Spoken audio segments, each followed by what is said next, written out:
Hi guys, welcome to life styles. ఈరోజు మనం బొమ్మరిల్లు కరాళ కథలులో శ్రీకాంతుడి పొగడ్తలు కథ చెప్పుకుందాం. ఒకానొకప్పుడు విరూపదేశాన్ని రజతాక్షుడు అనే రాజు పరిపాలించేవాడు. ఆయనకు కవిత్వం అంటే చెప్పలేనంత ఇష్టం. రజతాక్షుడి భార్య శ్రీదేవి. ఆమెకు చపలసేనుడనే సోదరుడున్నాడు. అతనికి బుద్ధిమాంద్యం ఎక్కువ. చిన్నతనం నుంచి అక్కనే అంటిపెట్టుకుని ఉండేవాడు. శ్రీదేవికి కూడా తమ్ముడంటే వల్లమాలిన అభిమానం. అక్కకు వివాహమైనాక అతడు ఆమెతో పాటే విరూపదేశం వెళ్ళిపోయాడు. ఈ చపలసేనుడికి కవిత్వం చెప్పాలని ఎంతో కోరిక. శ్రీదేవి అతడి కవిత్వం బాగుంటుందని మెచ్చుకునేది. బావ రజతాక్షుడి మెప్పు పొందాలని చపలసేనుడికి ఆశ. అయితే కవిత్వం విషయంలో రజతాక్షుడు నిజాయితీపరుడు. ఆయన తన బావమరిది కవిత్వాన్ని ఏమాత్రం మెచ్చుకునేవాడు కాదు. ఇందుకు చపలసేనుడే కాదు, శ్రీదేవి కూడా నొచ్చుకునేది. తన తమ్ముడి కవిత్వాన్ని మెచ్చుకునే వ్యక్తి కోసం ఆమె ఎదురు చూస్తూ ఉండేది. కానీ చపలసేనుడిని మెచ్చుకున్న వాడొక్కడూ కవి కాదు, పండితుడు కాదు. కవి పండితులైన వారెవరూ అతన్ని మెచ్చుకునేవారు కాదు. దాంతో ఆమె కోపం వచ్చి ఏదో ఒక నెపం మీద సమర్థత కలిగిన కవులను పండితులను కూడా రాజుగారి ఆస్థానం నుంచి తప్పించేస్తూ ఉండేది. రజతాక్షుడికి కవిత్వం అంటే ప్రేమ ఉన్నప్పటికీ అంతకంటే ఎక్కువ ప్రేమ భార్యపై ఉండటం వల్ల ఆమె మనసు నొప్పించలేక ఆయన ఒక్కో కవి పండితుడికి దూరమవుతూ, నీ తమ్ముడి మీద వల్లమాలిన ప్రేమతో నువ్వు నన్ను కవిత్వానికి దూరం చేస్తున్నావు, ఇది న్యాయం కాదు అని భార్య దగ్గర వాపోయేవాడు. నా తమ్ముడు అమాయకుడు, మంచివాడు. చిన్న పొగట్టకే వాడు పొంగిపోతాడు. నా మీద ప్రేమ ఉంటే నా కోసం వాడిని ఆ మాత్రం పొగడలేరా? నా కోసం వాడిని ఒక పండితుడి చేత పొగిడించలేరా? ఈ రెండూ జరగలేదు కాబట్టి మీకు నా మీద ప్రేమ లేదని, నా తమ్ముడి మీద జాలి లేదని తెలిసిపోతుంది. మీ కఠిన హృదయమే మిమ్మల్ని సంతోషానికి దూరం చేస్తుంది అంటూ శ్రీదేవి ఆ తప్పును రజతాక్షుడి మీదకే నెట్టేసింది. రజతాక్షుడు మాత్రం తనది తప్పని ఒప్పుకోలేదు. నా ఆస్థానంలో కవి పండితులు లేకుంటే లేకుందురుగాక, అనర్హులను పొగిడే అపచారం మాత్రం ఇక్కడ జరగకుండా ఉంటే అదే చాలు నాకు అనేవాడు. ఎదుటి వాళ్ళని ఏ విధంగా సంతోషపెట్టినా పుణ్యం వస్తుందని శాస్త్రాలు చెబుతున్నాయి. అనర్హులను పొగటం అపచారం ఎందుకు అవుతుంది అని భర్తను నిలదీసింది శ్రీదేవి. అనర్హుణ్ణి పొగిడితే అది నిజమే అనుకుని గర్వపడతాడు. అంతో ఇంతో ప్రతిభ ఉన్న అనర్హుడు తన ప్రతిభకు మెరుగులు దిద్దుకోవటం మానేస్తాడు. ప్రతిభ లేని అనర్హుడు తనకేది ఉంటే అదే ప్రతిభ అనుకుంటాడు. అందువల్ల అనర్హుణ్ణి పొగట్టం అతన్ని మోసగించడమే అవుతుంది. అదలా ఉంచి పొగిడేవాడి విషయం తీసుకో. ఎవడైనా అనర్హుణ్ణి పొగిడితే వాడు అంతకన్నా చేతకానివాడైనా అయి ఉండాలి, లేదా అనర్హుడి నుంచి వాడికి ఏదో అవసరమైనా ఉండాలి. అలాంటి అసమర్థులను, స్వార్థపరులను పొగడ్తలకు ప్రోత్సహించడం నాకు ఇష్టం ఉండదు అన్నాడు రాజు. అప్పుడు శ్రీదేవి తనకు తెలిసిన శ్రీకాంతుడి గురించి చెప్పింది. ఆయన ఆమె తండ్రి రాజ్యంలో చంద్రపురం అనే ఊళ్ళో ఉంటున్నాడు. కవిత్వం చెబుతాడు.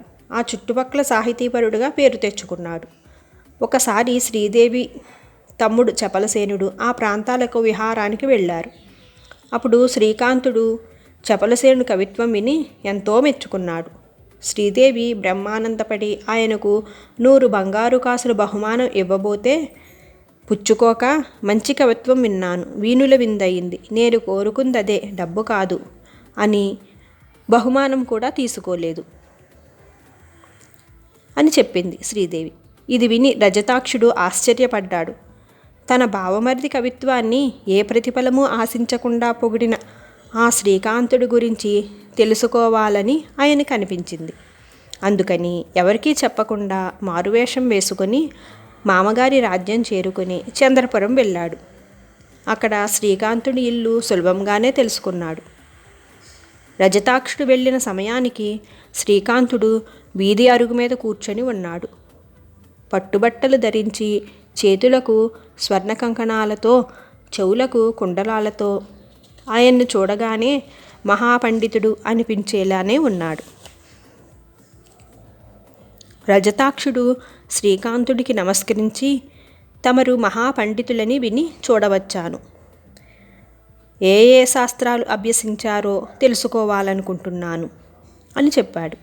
శ్రీకాంతుడు ఆయన్ను కూర్చోమని తను చదివిన శాస్త్రాలు, పురాణాలు, కావ్యాలు చెప్పి మీ వివరాలు కూడా చెప్పండి అని అడిగాడు.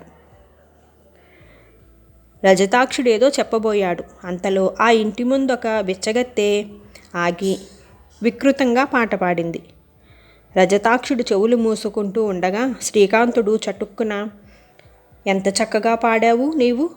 ఏ రాజాస్థానంలో నిత్య సన్మానాలు పొందవలసిన నీవు ఇలా ఇల్లిల్లు తిరిగి బిచ్చమెత్తుకుంటున్నావంటే అంతా విధి విలాసం అంటూ నిట్టూర్చాడు.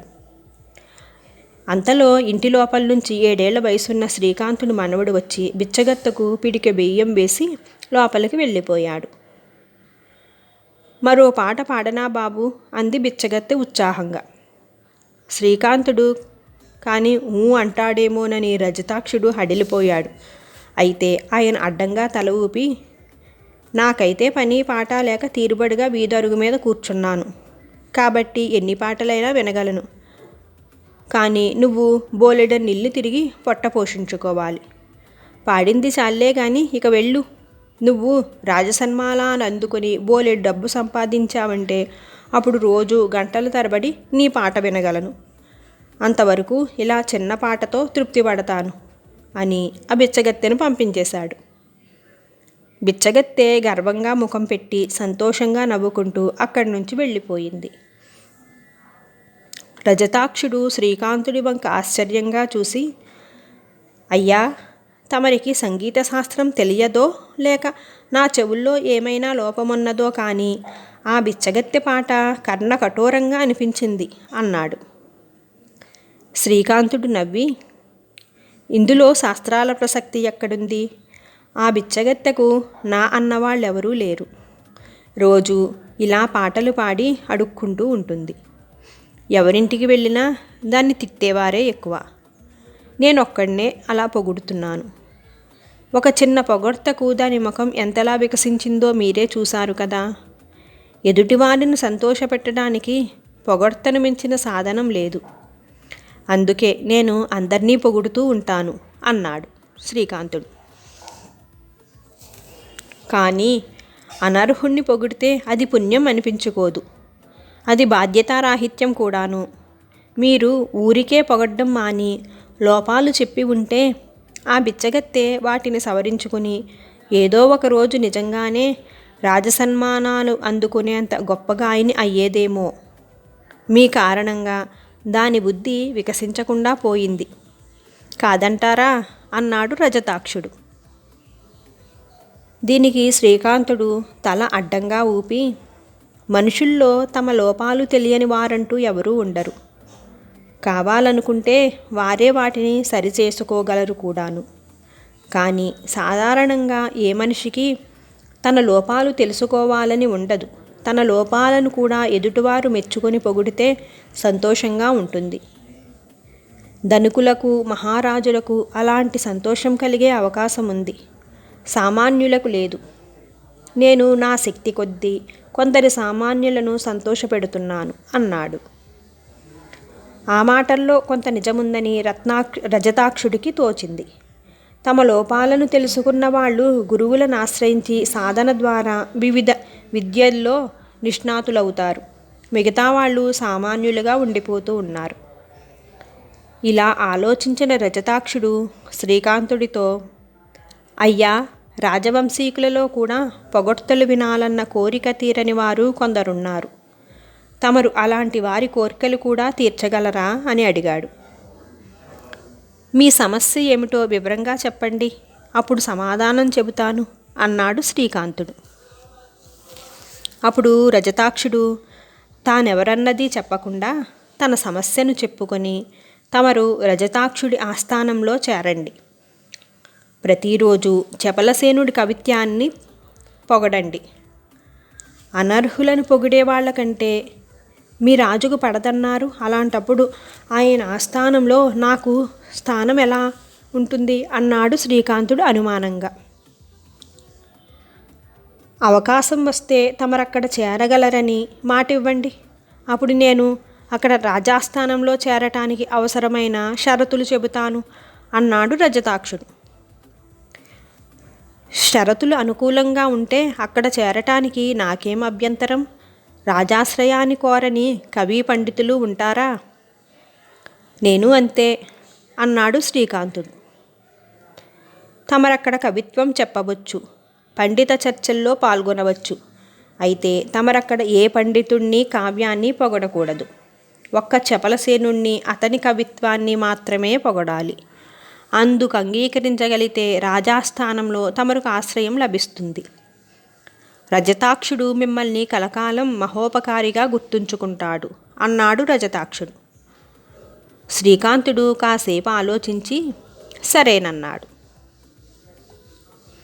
కరాళుడింతవరకే కథ చెప్పి, ఓ సవిత్వుక మహారాజా, రజతాక్షుడి ఆంతర్యం నాకు బోధపడకుండా ఉంది. ఆయనకు అనర్హులను పొగిడే శ్రీకాంతుడు నచ్చలేదా? అంటే తన ఆస్థానంలో కవి పండితుల మధ్య సమానమైన గౌరవాన్ని ఇవ్వదలిచాడు. ఆయన పొగడ్తలకు విలువ లేదా, లేకుంటే తనకు మహోపకారిగా శ్రీకాంతుడిని కలకాలం గుర్తుంచుకుంటానన్నాడు. అసలు శ్రీకాంతుడి గురించి రజతాక్షుడి అభిప్రాయం ఏమిటి? చపలసేనుణ్ణి పొగడటానికి ఆయన్ను ప్రత్యేకంగా నియమించవచ్చును గదా. అలా కాక ఆస్థాన పండితుణ్ణి ఎందుకు చేయాలనుకున్నాడు? చేసినవాడు శ్రీకాంతుని అందరినీ పొగిడే అవకాశం ఎందుకు ఇవ్వలేదు? కేవలం చపలసేనుణ్ణి మాత్రమే ఎందుకు అన్నాడు? తెలిసి కూడా నాకు ఈ సందేహాలకు సమాధానం ఇయ్యకపోయావో ఈ క్షణం నుంచి నీవు నాకు బానిసవు అన్నాడు. దీనికి సత్వికుడిలా బదులిచ్చాడు. రజతాక్షుడి అంతర్యం అన్ని విషయాల్లోనూ స్పష్టంగానే తెలుస్తూనే ఉన్నది.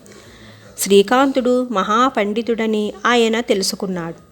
కాబట్టి ఆస్థాన పండితుల మధ్య స్థానం కల్పించటానికి, వారితో చర్చలలో పాల్గొనటానికి శ్రీకాంతుడి విషయంలో ఆయనకు ఎలాంటి అభ్యంతరమూ లేదు. అయితే అనర్హులను పొగిడే అలవాటున్న శ్రీకాంతుడు ఎవరినైనా పొగిడితే అర్హులు కూడా అనర్హులను భ్రమించే ప్రమాదం ఉంది. అలాంటి ఇబ్బంది ఎదురవ్వకుండా శ్రీకాంతుడికి అర్హులను పొగిడే అవకాశం లేకుండా చేశాడు రజతాక్షుడు. అనర్హులను పొగిడేవాడు అనర్హులను మాత్రమే పొగడ్డానికి అర్హుడని రాజు అభిప్రాయపడ్డాడు. ఇక చపలసేనుడి కవి పండితులుగా గుర్తింపు పొందిన వారి నుంచి పొగడ్తలు కావాలి. శ్రీకాంతుడు రాజాస్థాన పండితుడు కాబట్టి ఆ గుర్తింపు పొంది ఉన్నాడు. అందువల్ల శ్రీకాంతుడి పొగడ్తలకి సంతోషాన్నిస్తాయి. ఆ విధంగా రజతాక్షుడు చపలసేనుడిని, శ్రీదేవిని కూడా సంతోషపెట్టినవాడయ్యాడు. ఆస్థాన పండితుల్లో ఎవరో ఒకరు చపలసేనుణ్ణి పొగుడుతున్నారు కాబట్టి అక్కడ నుంచి పండితులను తప్పించే ప్రసక్తి ఉండదు. రజతాక్షుడి ఆస్థానం ఎప్పటిలాగే కవి పండితులతో వర్ధిల్లుతూ ఉంటుంది. ఆ విధంగా శ్రీకాంతుడు రజతాక్షుడికి కలకాలం గుర్తుంచుకునే మహోపకారం చేశాడు. చపలసేనుడు శ్రీకాంతుడి పొగడ్తలకు తృప్తి పడతాడా అన్న సందేహం కూడా అవసరం లేదు. అనర్హులను విసుగు పుట్టని విధంగా కలకాలం పొగడ్తల్లో ఉంచటం ఆయన సిద్ధహస్తుడు శ్రీకాంతుడు. అయినా పొగడ్తలకు విసుగు చెందని వారే అనర్హులు. అందువల్ల జీవితకాలం పొగట్టానికి చపలసేనుడికి శ్రీకాంతుడొక్కడు చాలు. కాబట్టి అన్ని విధాలా రజతాక్షుడు సానుకూలమైన పనినే చేశాడు. అది సరైన సమాధానం కావటంతో సత్వికుడికి ఎదురుగా ఉన్న కన్యపై కరాళుడి ప్రభావం నశించి ఆ యువతి తాబేలుగా మారి నెమ్మదిగా పాకుతూ అడవిలోనికి వెళ్ళిపోయింది.